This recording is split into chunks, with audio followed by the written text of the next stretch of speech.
कैलकिलिया carb ऐसे मरीजों की दवा है जिनका पॉटी का पहला हिस्सा खुश्क हो, सख्त हो। कब्ज की दवा नहीं है। अगर रेक्टम की मकद की कमजोरी की वजह से पॉटी बाहर नहीं निकल रही है तो उसकी दवा बनती है सिलेसिया 30।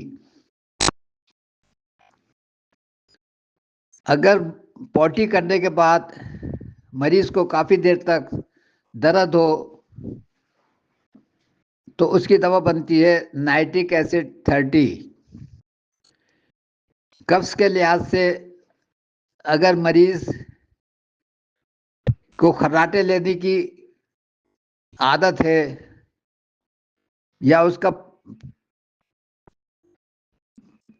रात को बिस्तर में पाँव बाहर निकाल के सोने की आदत है, रजाई के अंदर नहीं रख सकता, तो उसकी दवा बनती है मेडोरेनम 30। अगर मुंह खुश्क रहता है, खुश्की की वजह से अगर कब्ज है तो उसकी दवा बनती है ब्रायोनिया 30 भी दे सकते हैं, 200 में भी दे सकते हैं। अगर हलक खुश्क है, बुखार रहता है तो उसकी दवा बनती है BQ। अगर भूख कम है, खाना ही नहीं खा रहा है तो फुजला कहाँ से बनेगा, तो उसकी दवा बनती है लाइकोपोडियम 30।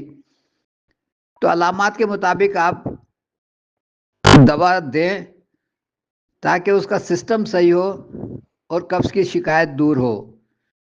कब्ज की दवा अभी तक कोई नहीं बना सका है, इसी वजह से कि ये भी एक सिस्टम है, उस सिस्टम को समझना पड़ता है।